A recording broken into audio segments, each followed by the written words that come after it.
आज हम लोग पढ़ेंगे टोराइड के कारण चुंबकीय क्षेत्र। क्या पढ़ेंगे अपन आज?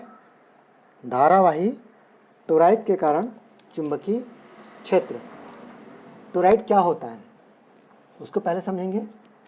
टोराइड होता है एक खोखला वृत्ताकार छल्ला होगा। एक खोखला वृत्ताकार छल्ला होगा इस प्रकार से।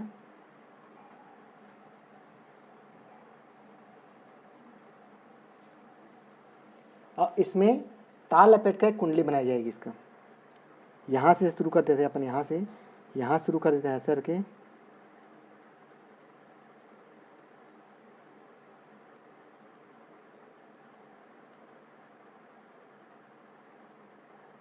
घना लपेटा होता तार इसमें।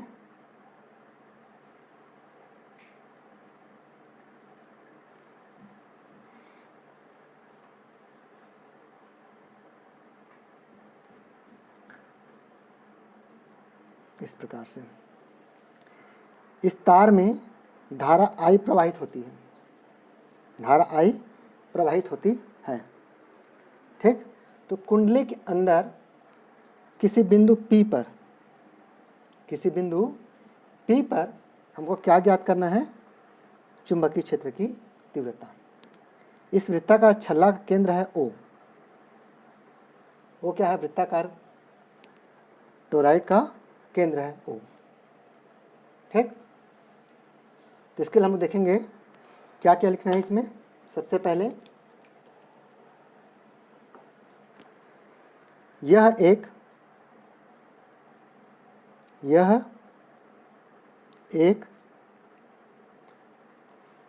वृत्ताकार खोखला होगा ना, खोखला वृत्ताकार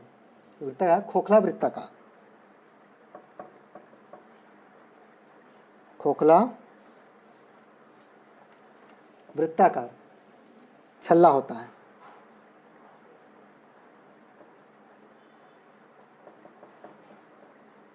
क्या होता है?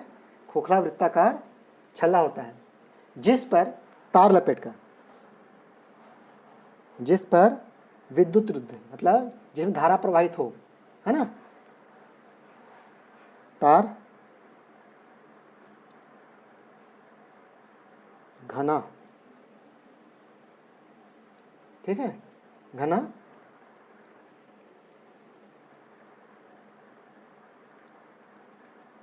अत्यधिक फेरों में लपेटा जाता है। लपेटा जाता है तो क्या बन जाएगा? एक प्रकार का कुंडली बन जाएगा। क्या बन जाएगा? ये कुंडली बन जाएगा, ठीक। माना कि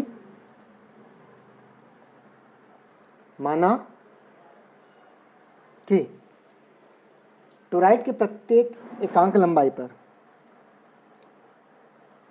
टोराइड के प्रत्येक एकांक लंबाई पर फेरों की संख्या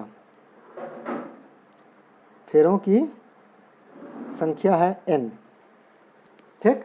माना कि टोराइड के प्रत्येक एकांक लंबाई पर फेरों की संख्या कितनी है? n। एवं इसमें I धारा प्रवाहित हो रही है। I धारा प्रवाहित हो रही है। मान लो O से P की दूरी कितनी है? R है। यहाँ पर लिए हैं O से P की दूरी, ये दूरी कितनी है? R, small r। P कौन सा बिंदु है? जिस पर इसमें धारा प्रवाहित करेंगे, टोराइड में धारा प्रवाहित करेंगे तो इसके अंदर जो चुंबकीय क्षेत्र उत्पन्न होगा, किसी भी बिंदु पर, तो बिंदु हमने माना है P, जिसके केंद्र O से दूरी है R। O से दूरी क्या है? R। तो हम लोग लिखेंगे अपन, माना टोराइड के केंद्र O से टोराइड के केंद्र O से P की दूरी R है। O से P की दूरी क्या है? R है। तब टोराइड के अंदर चुंबकीय क्षेत्र इसी पूरे जो वृत्त रहेगा उसके संकेंद्रिक रूप में वितरित होगा, सेकेंडरी वृत्तों के रूप में। मतलब यहाँ भी एक काल्पनिक हम लोग वृत्त बना सकते हैं। यहाँ जो P माने हैं इसको हम लोग एक काल्पनिक वृत्त बना सकते हैं यहाँ पे इस प्रकार से।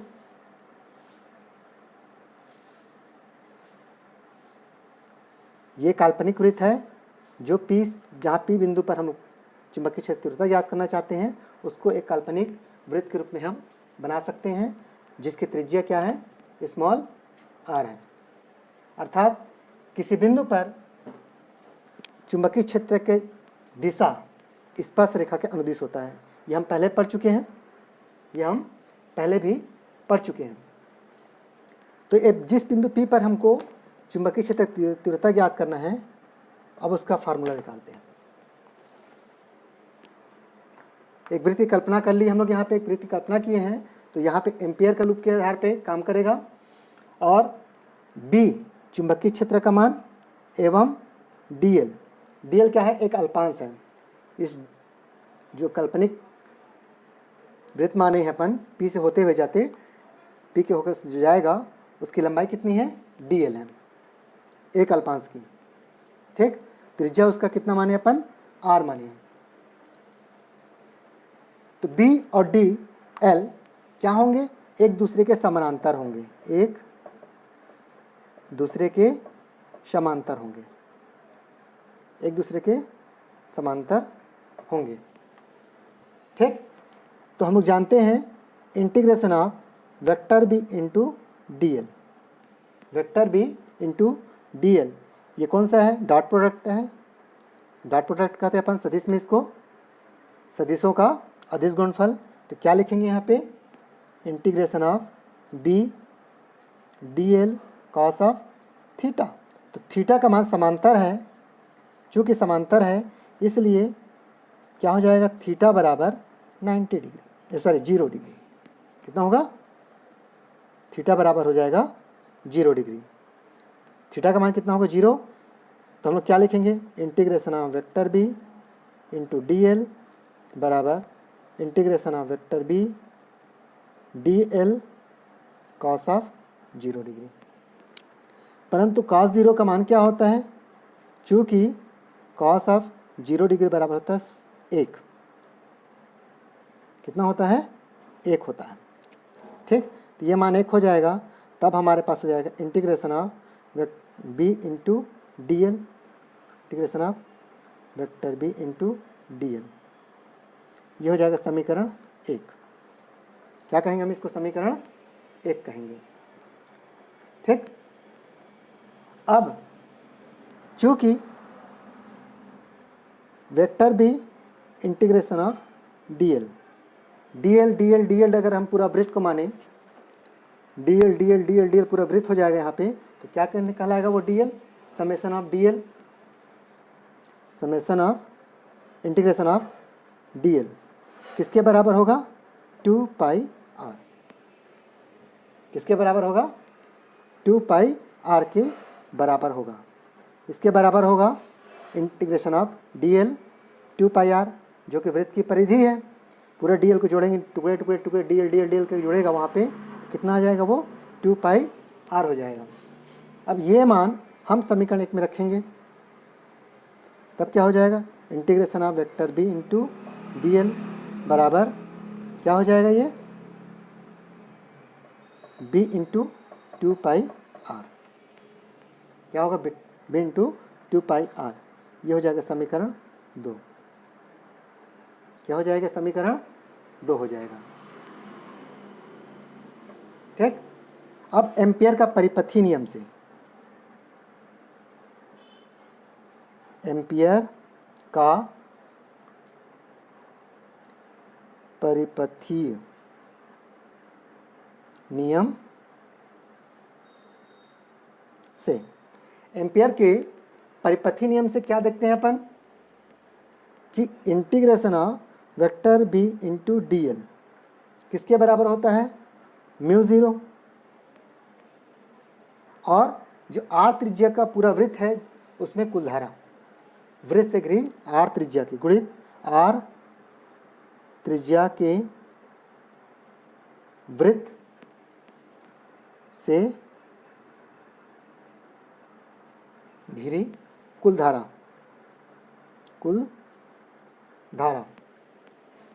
ठीक। आर त्रिज्या के वृत्त से घिरी कुल धारा हो जाएगा। चूंकि मैं क्या बताया आपको, एकांक लंबाई पर फेरों की संख्या कितनी है, n है। एकांक लंबाई पर फेरों की संख्या कितनी है, n है, ठीक। तो पूरे वृत्त का परिविधि कितना है, 2 पाई r। तो यहाँ पहले लिखेंगे अपन कुल फेरों की संख्या इंटू आई लिखना पड़ेगा हमको।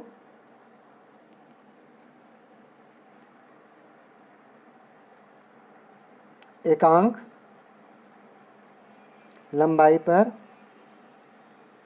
फेरों की संख्या कितना है, n है, इसलिए पूरे वृत्त पर फेरों की संख्या कितना हो जाएगा, पूरे वृत्त पर फेरों की संख्या किसके बराबर हो जाएगा, ये हो जाएगा n इंटू 2 पाई r के बराबर होगा, n इंटू 2 पाई r के बराबर होगा, ठीक। और कुल धारा, वृत्त में बहने वाली कुल धारा कितना हो जाएगा, r त्रिज्या के वृत्त में बहने वाली धारा, ये मान हो जाएगा आपका कुल n इंटू 2 पाई r इंटू आई, n इंटू 2 पाई r इंटू यह आ जाएगा। इस मान को हम इसमें रखेंगे, वेक्टर एम्पेयर के परिपथी ने जो निकाले हैं vector B into D L बराबर म्यू ज़ीरो आर त्रिज्या के वृत्त से घिरी कुल धारा में, तो लिखेंगे अपन integration of vector B into D L बराबर mu zero into n 2 pi r into I, 2 pi r into I, यह हो जाएगा समीकरण 3।